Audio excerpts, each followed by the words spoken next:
Hi, and welcome to today's talk in the Self-Love and Self-Care Summit. I'm very excited today. We have our self-love expert, Dr. Taryn McCarthy. She's here sharing the 3 permissions of self-empowerment for any woman struggling with self-worth or self-doubt, preventing her from living an extraordinary life.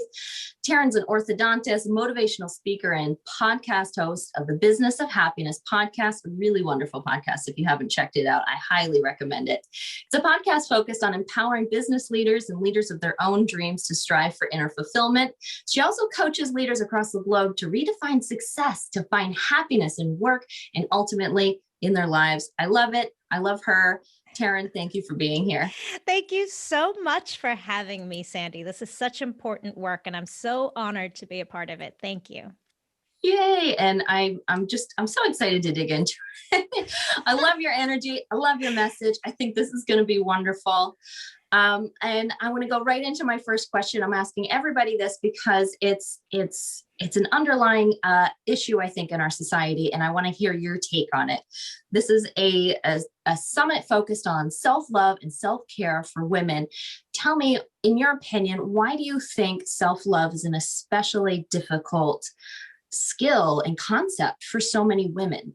Oh, it's such a good question, Sandy. I think it's quite layered in my answer. And I think that one of the things is, as women and as moms and as sisters and daughters, for that matter of fact, we take care of everyone around us. And that really means that we give so much of ourselves. And I think even in our society, there's a valuation or heroism of giving so much of yourself until you're completely depleted. There's this martyrdom, right? A heroic form of a woman that just gives and gives and gives until she's exhausted or there's nothing left. And I think that it's so valuable that you're doing this work because, as we all know, you can't give any more if you're completely empty. So the self-love aspect is so valuable because the more you're able to refill your cup and find love for yourself, the more love you can give. You know, it reminds me that when we feel like we need something from someone, when we feel depleted or we feel like we need love or friendship, one of my tools that I use is I reach out and give it.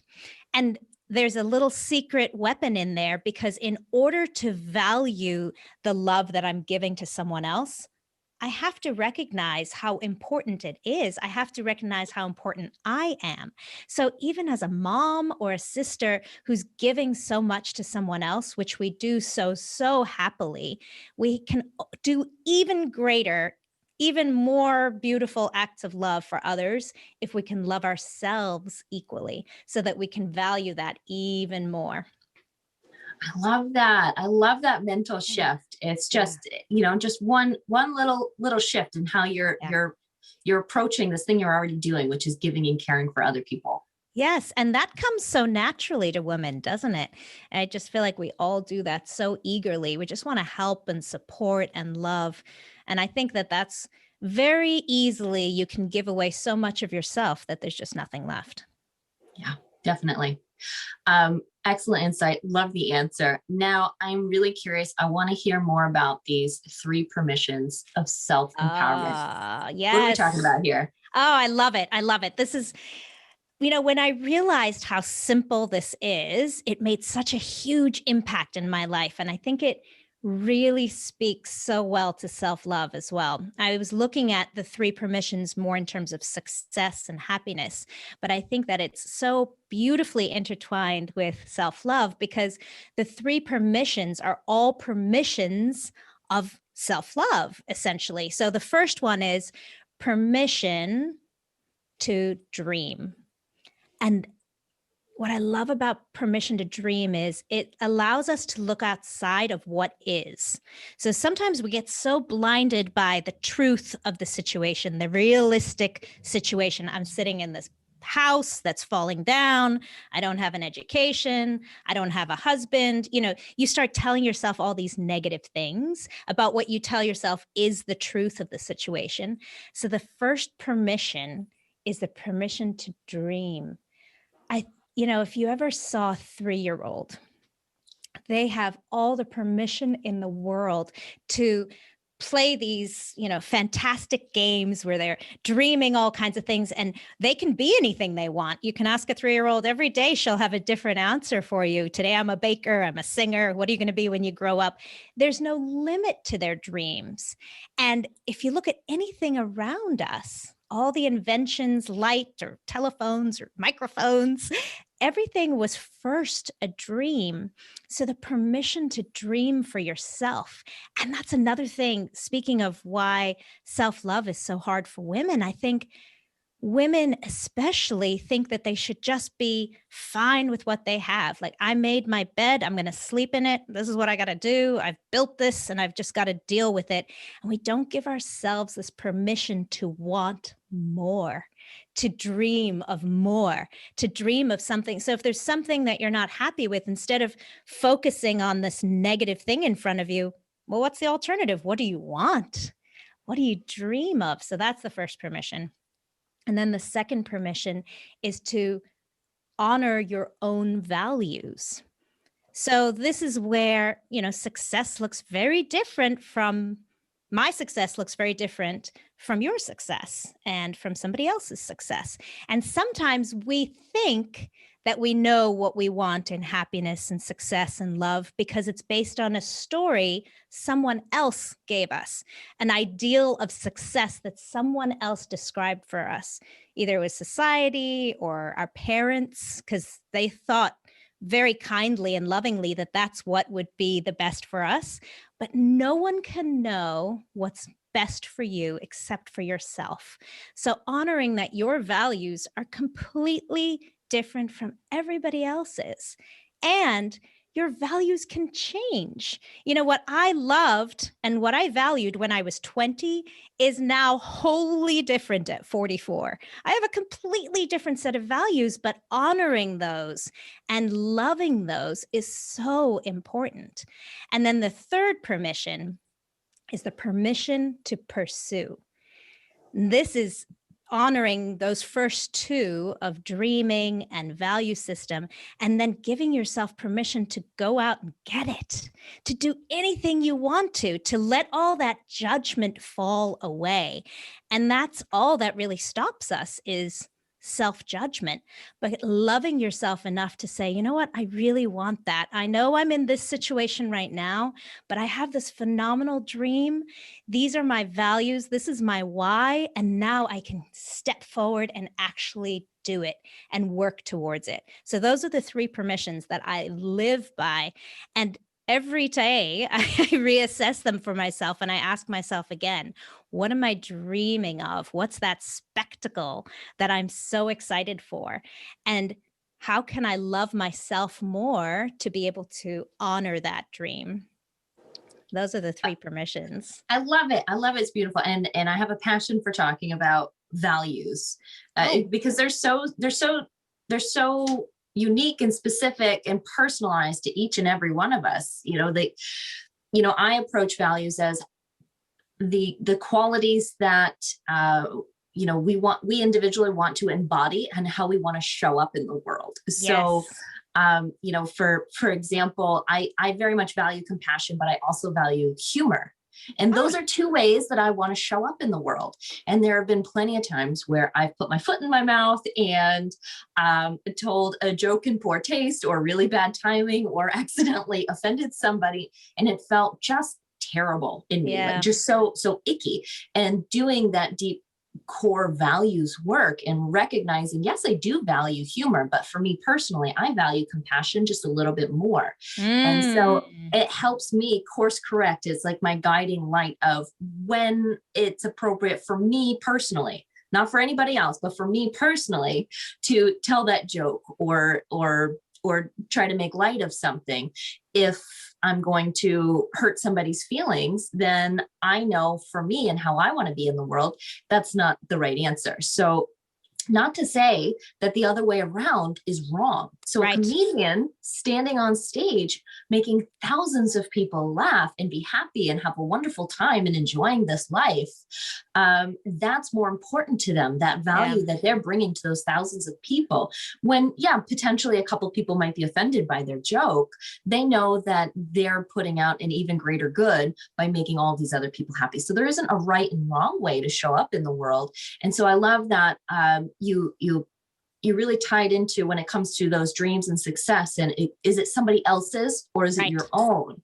Right. And it's okay for for us all to be different and have these different values. You need to recognize yours and recognize that other people, they're going to be different. Exactly. And that comedian would never have gone out onto the stage had she not valued that and honored that value within her and then given herself permission to pursue. This is what I especially love about myself. Now I'm going to allow myself and give myself permission to go forward with it, even though Sandy might not. It's what makes each of us so unique. Absolutely. I love that. Awesome. Okay. So I love those three permissions. Mm-hmm. Can you give some examples of maybe some different areas of your life that this might show up and impact? Oh, wonderful. Let's see. Well, I think definitely in relationships. And of course, one of the most critical relationship, of course, is the relationship you have with yourself. So if we look at it from that lens in terms of the permission to dream a better relationship with yourself, that's a great starting point if you're struggling with self-love and self-worth. Just sitting in that space. So there's so many practices that I love to talk about how to dream. What does that mean? Okay, tell me to dream about self-love. Well, one of them is, first of all, giving yourself space and time, which we just don't do. I think some of us had a little flavor of it during COVID. That was one of the gifts when everything went on lockdown and we had some space and silence in our lives, but how quickly we've stepped right back into the busyness of life. And so giving yourself some space and time to just dream, do that thing that little 3-year-old does, and just imagine yourself loving yourself. What does that mean? It means something very different to me than it would to each of your listeners. So what does self-love mean? Dream about it, imagine it. And if it seems outrageous, I'm picturing myself frolicking on some mountaintop in Scotland, let it go, just enjoy it. And focusing on the feeling of it. How does it feel if you imagine yourself running across the hills of Scotland and allowing yourself to dream that value that you have for yourself? So then the second permission of honoring your values when it comes to the relationship you have with yourself is doing exactly what you were mentioning earlier, is that some values are not always respected by other people or by societal standards, but giving yourself permission to honor yours. If we constantly tell ourselves, I'm bad because of this, I have this desire, and I'm bad, and I'm bad, and I'm bad, you're not cultivating that beautiful appreciation and acceptance of yourself. And so even forgiving yourself in that space, not just your actions, but your values. And sometimes you can own and love them for the beauty that they are. You'd mentioned honoring your value of humor. Some people can look at that very negatively. And so just being brave enough to honor that it's so beautiful and important to yourself. And then the third part of that in terms of the relationship with yourself is giving yourself permission to pursue it. And the same is true with any other relationships. We were speaking earlier, Sandy, about recognizing something beautiful in someone else. And when you do, honoring that part, like I honor the value system that I have, that I seek out relationships. I love closeness and connection and creating an understanding with another human being. And so then giving myself permission to engage in that relationship or seek that person out, giving myself permission to seek out another person if that relationship didn't work. So just giving ourselves permission. And actually that brings up a key aspect of that third permission, and that is the permission to fail. right? And whenever we pursue things, we have to allow ourselves to fail. And I think that when it comes to self-love and this catchphrase in society right now of self-care, we put up these high expectations for ourselves. Now I've got to schedule in self-care. I'm so busy. I got a mom, I got a business, I got this, I got that. Now I have to schedule in self-care. It's almost like we're putting ourselves up to a standard that we just can't live up to. So giving ourselves permission to fail. I tried, but I'm going to keep trying. It's giving myself permission to keep pursuing it. It's still important to me. I'm still going to keep trying. So I love using those 3 permissions in all aspects, even in terms of, striving for something in business. Honoring each of those permissions allows you to kind of explore a new entrepreneurial side of yourself, but being able to tap into the truth of who you are. I think that's awesome. I'm so glad we're talking about permission. And it's like you read my mind, is that I wanted to, kind of tie the permissions you had into the permission to be imperfect, which, whenever we say to somebody, you're only human, what we're really saying is, you are imperfect, just like every other human being, all Yes. 7 billion of us in the world.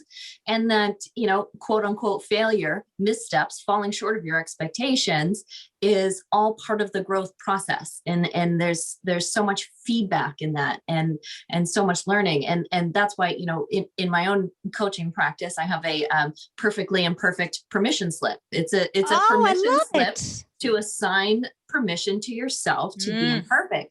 Because I love that we're talking about permission, because if you forget that you can give yourself permission to these things, you feel as though you don't have a choice, you don't have control, that everything is outside of you. And that is the genesis for stress and anxiety, is this feeling of a lack of control. And, giving yourself that control, that one little mindset shift of, no, I have permission. I have permission to feel this way. I have permission to think this way. I have permission to do this thing. It stops making your brain feel like it's trapped, and it stops triggering that stress response. Yeah, I love that. I love thinking of it that way. And you reminded me, all of those little things that we call failures. What if we imagine them differently? What if we imagine them as actually super indicators or compasses towards an incredible strength? I was talking to a client the other day who said to me, he's a business owner, and he is concerned about a weakness that he has of procrastination. And he said, I tend to procrastinate. And it was so fascinating when we were able to look at it from the complete opposite. What if that was your greatest strength? And he realized that one of the things that he does so beautifully is this timely patience. He knows when to just hang with it for a minute until something else takes place, or he's got several partners in his business and they need to catch up to speed with him before they can all make a decision together. And really his procrastination is beautifully tactfully placed patience. And so I love the idea of taking things that feel like failures, that feel like wounds, and looking at it and seeing, how is that possibly a superpower for you? Instead of looking at it as something like an Achilles heel, how can it be something that's really indicating something you're very good at least something very passionate about? Because we wouldn't feel so wounded or fearful of failures or mistakes if it didn't mean something to us. Maybe it's just an indicator of something that's really important to you, or a value system that you have that maybe you hadn't identified before. Absolutely. 100%. This fear of failure is really a fear of reality. I think of it. And I really like that approach. I hadn't thought of it in that perspective, because, fear of failure is such an underlying thing with any woman dealing with anxiety and self-worth issues and perfectionism and procrastination. That's what's showing up. I always think of it as, there's a positive intent here. What is that positive intent? What's that that voice that's telling you you're going to fail, or, this is going to be bad. These are all the things that are going to go wrong. What's the positive intent behind that voice? It's not just beating you up for the sake of beating you up. That's just not how we're geared. So it goes back to the whole self-sabotage concept. And in my opinion, there's no real self-sabotage. There's no such thing. It's really this voice in you that's trying to either help push you to reach your goals, or to help keep you safe in some way. Protect you. Yes. Exactly. It's just using the wrong words to do it. Yeah. And then honoring it as well, saying, oh, well, thank you. Thank you for protecting me, but we're going to be okay. It's going to be just fine. You literally just took a step out of the workbook that I have when it comes to relating that. And that is, one, recognizing what the positive intent is, and then just saying, thank you subconscious for warning me. I use the example of when I had, I have a 1-year-old now. And when he was, those first few months at home, it's a new thing. And so you keep getting these flashes of something terrible happening. I'm falling down the stairs when I'm pulling the baby, or, I accidentally clip his head on a corner when I'm going into another, you just get like these flashes of things that could happen. And it's pretty paralyzing for some women who they see that and they think, oh, it's, this is a prophecy, or it means that I'm a bad mom. No, there's a positive intent. The subconscious just saying, hey, you've got this new thing and it doesn't know how to take care of itself. So, you just got to be on the lookout to help keep it safe. And that's the positive intent. So whenever I get that flash of something awful happening to the baby, I'm just like, that's adorable. Thank you for that. Yeah. I will be safe, and I'm going to go back to what I'm doing. I don't need to picture that anymore. And I love that also in there is the superpower of how much I love this child.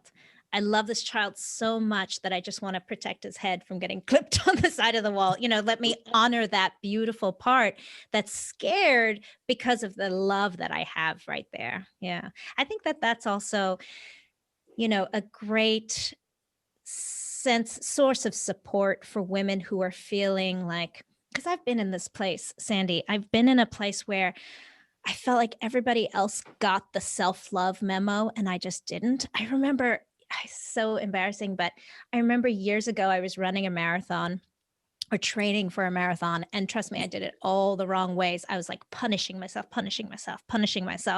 And I literally had a power song. And if any other runners out there, like who listen to music when they're running, they'll know this concept. And my power song was Bad Romance by Lady Gaga. And the reason why I chose it is because in my head, I gave it this meaning of a bad romance with my body, that I was just running and punishing myself and pushing myself. And I wanted to love myself, but I hated myself. And it's so interesting. I remember looking at other people and thinking, how is it so easy for you to love your body? How is it so easy for you to love yourself?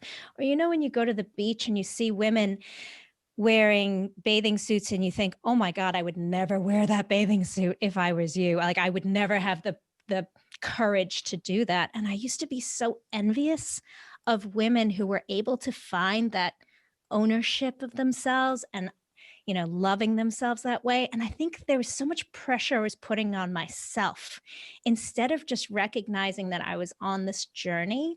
And the fact that I saw that in other people was a reflection that I really wanted that for myself, and just being okay with that in the moment, that I didn't yet have it, but it was okay to dream about it and okay to keep pursuing it.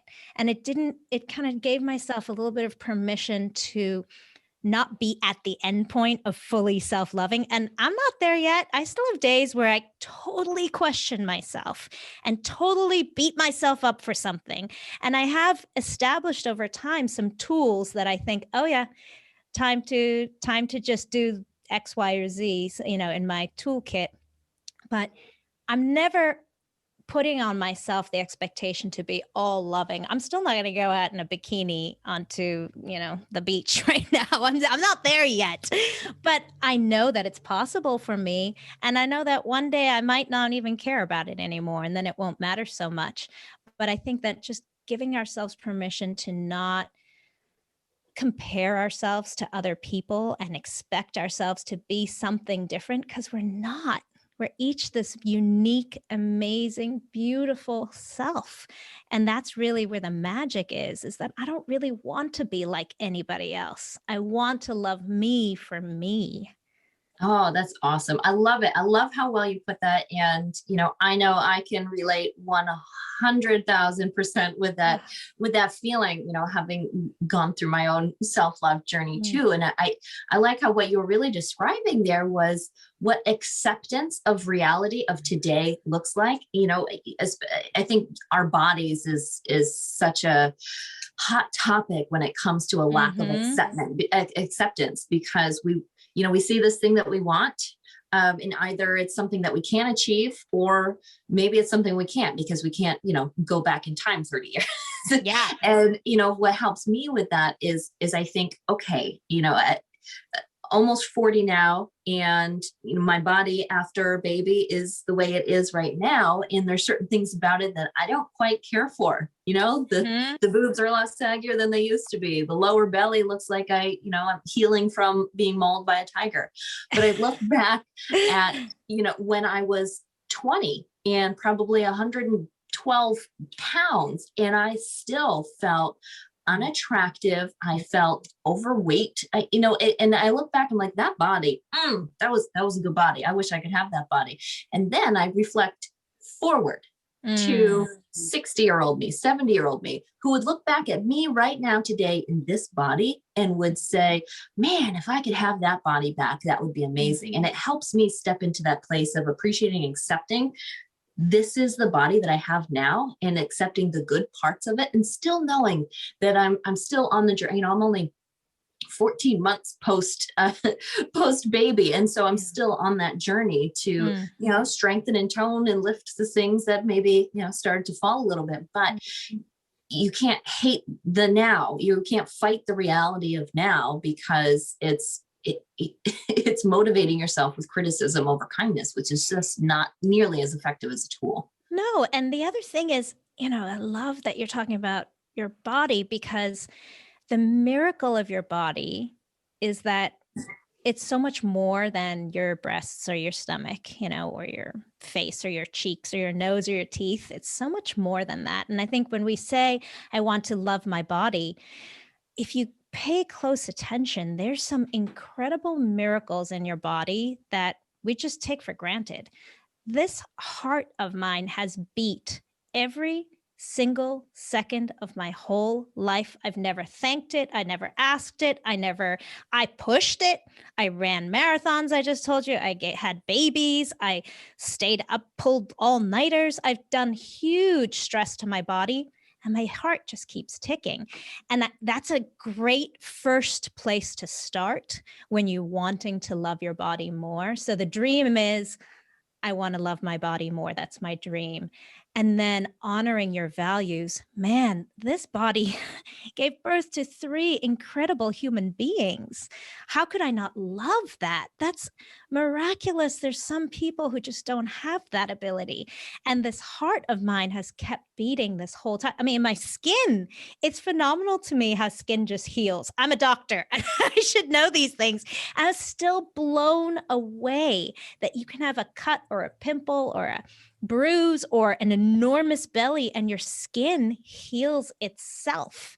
It's miraculous, and spending some time in that space, just honoring those beautiful parts of your body, all of a sudden, this belly that gave birth to this beautiful baby has a whole new meaning. And these breasts that are sagging have given birth have given life and source of life to these three humans, and they're beautiful humans now. I can't believe how miraculous my breasts were to be able to do that for them. So it's really, I think, giving yourself permission to honor, what do you really value? When you see that supermodel or that young person who looks so beautiful, what do you really value in that person? It's the vitality, it's the promise, it's the potential of being able to, I don't know, run down the street or to have children one day, and then recognizing what your body is for you right now in this moment. Yeah. Yes, yes, yes, yes. Such a beautiful perspective on something that's just such a challenge to navigate, Oh, mentally and emotionally. yeah. I think you've already shared a ton of helpful nuggets with us. Do you have any more to share when it comes to, the woman who needs to Mm. start to reestablish that sense of self-love and self-worth? How can she start doing that? It's interesting because there's this cycle that happens in our psychology, and it starts with a thought process. And the more you think something, it turns into a belief. And that's all a belief is. It's just a thought you keep thinking. And so somewhere along the line, someone gave you a thought or society gave you a thought and you took that on and you just kept thinking it, thinking it, thinking it. And then it became a belief of yours. So sometimes it happens in our childhood where someone inadvertently said something to you, like you're not smart or you're not pretty or you're too fat. And you gleamed onto that. And we all know I've said things I didn't mean in my life. I've said things that were completely inaccurate. I mean, how unfortunate that one person said something and you took it and owned it and kept rethinking it and rethinking it until it became a belief system of yours. And then that belief kind of colors our action. So we think to ourselves, oh, I'm fat, I'm fat, I'm fat. Yeah, I'm just always fat. And then I start acting like a fat person might, right? I might start eating more or not paying attention to what I'm eating. And then the next thing that happens after the action, which by the way can be inaction as well, right? Because if I'm fat, maybe I'm not even exercising. So that's an action as well. And so what then happens is we have feelings and emotions from those actions or inactions or expectations. And all of a sudden, we now have results. And those results are proof or evidence that feed those thoughts again. So it's this vicious cycle that we get stuck in that start with our thoughts. Thinking thoughts over and over become beliefs. Those beliefs either become actions, and then we have expectations and results and proof and evidence that feeds our thoughts. And so the biggest tip I have is, where can you insert a new thought pattern, a new action, a new expectation, or new evidence to interrupt that cycle? So the easiest one is the thought pattern in my mind. And that's where that permission to dream comes along. Just start thinking differently. And even if you don't believe it, it works. You don't even have to buy into it yet. Just start repeating that thought pattern. I am smart. I am smart. I am smart. I can learn. I can learn new things.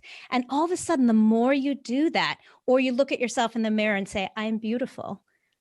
Trust me, I did not believe that the first time I did it in front of the mirror, but just keep saying it and keep saying it. And every day, keep doing it. It's just a repeated thought. It suddenly starts changing your belief system. Or if that's too hard for you, change your action. I'm fat. I'm not an athlete. Just start running. Just start doing it, because anywhere you can in that complete cycle of events where you can insert an interruption, you're going to change the outcome.